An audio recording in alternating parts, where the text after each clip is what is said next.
we have our panel of the day talking through the big issues. Former Deputy Leader of ACT, Heather Roy, is with us this morning for the first time on our panel. That's right. Good morning. Good morning. Nice to have you here. Thank you. Rob Campbell is back, former Health NZ Chair. Nice to see you too, Rob. Marina. All right, let's start with Labour's policy announcement. Heather, what are your thoughts? Like, does it sound like, this is the GP thing, does it sound like a good idea? Do you think it can work? Look, I don't think it'll do any harm, and maybe it will help some younger GPs into a practice of their own. If it does that, then it will be successful. But the really pleasing thing from my perspective is health is well and truly on the election agenda now. It's going to be an important election topic, and I really welcome that. I don't think that it's going to take over from the the Waikato Medical School opening. I think that's more likely to be successful and get more GPs into primary care and into the rural sector. Yeah. The main thing for me about this is it's being paid for with the capital gains tax. And if the capital gains tax, well, I mean, a lot of Labour's policy announcements at the moment are being paid for by the capital gains tax. If that doesn't get the revenue that it says it will get, then where does they get that money from, Rob? Well, they'll have to get it from some other form of tax and probably have to broaden the capital gains tax to something more realistic, I would have thought. But, it remains to be seen whether this will be very expensive anyway. That's right. I mean, who knows how many people would take it up. It's really part of what I think is the, if you like, the Hipkins policy, which is to try and become Prime Minister by being as inoffensive as you possibly can to anybody. So I think it's another example of that. It's not a bad thing, hard to campaign against it, but it's not going to change the health world. There are places where we need general practice facilities. We need them now. And the idea that the best way to do that is to subsidise the old forms of GP, which are largely fading out, is crazy. We need to be looking for new forms of clinics and practices which meet the needs of the modern community, not go back and subsidise the old system. So it's poor thinking, frankly. Absolutely agree with that. I think we need to look at the real reason we've got a shortage of GPs. A lot of the younger ones particularly are going to Australia where they're better paid and they work fewer hours.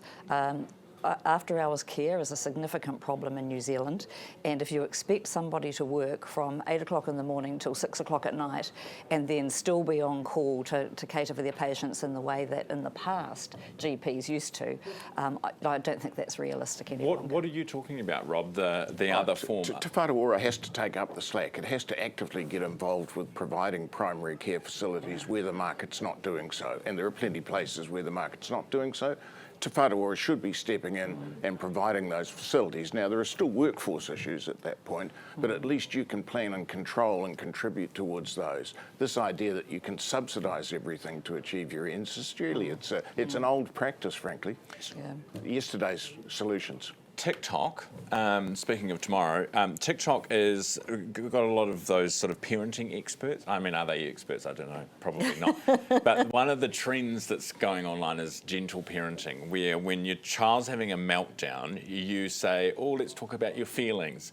And we had a parenting expert on this morning who said this is the wrong approach. I mean, it works for some children, but for most, it's the wrong approach because what you're doing is giving attention to a tantrum, and that actually stops the child from regulating themselves. What's been your approach over the years, Heather? What advice do you have for people? I listened to the interview with Karen and I thought she was spot on, but I did wonder if maybe it was, she's sort of my cohort, if you like, but that expertise is exactly what I engaged in when I was younger. It was Penelope Leach and Stephen Biduff raising boys in my day. These days it's what you get online. I certainly, when my children had tantrums, I left them to it and just went and engaged in some other activity that I knew they liked, and eventually they got over themselves and would come over. So what Karen was saying absolutely resonated with me this morning.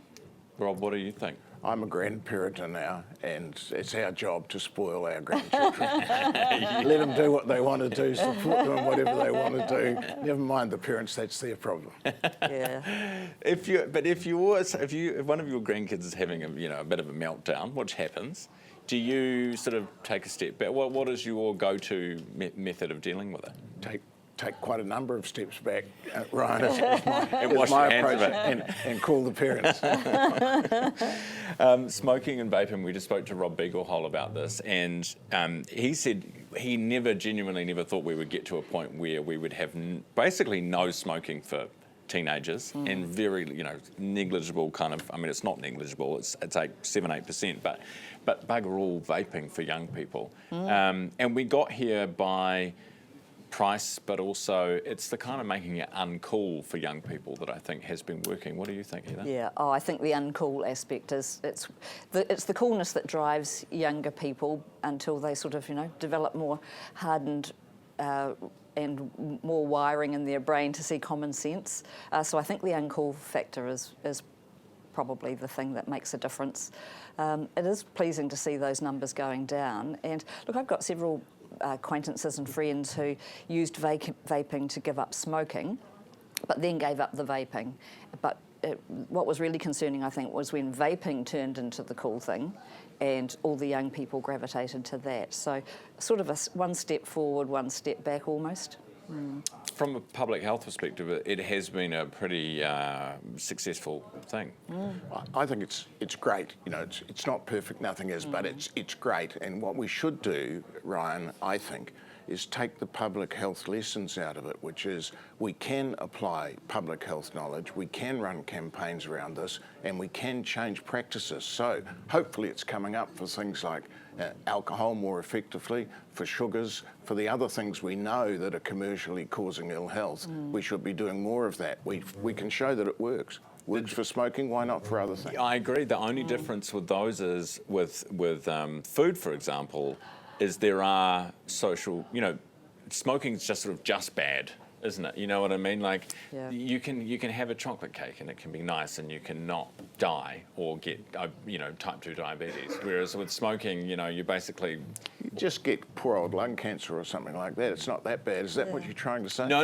I'm saying smoking is all bad. You know what I mean? Like there is no sort of softer side to it. Whereas a couple of beers with some friends at the pub can be quite nice.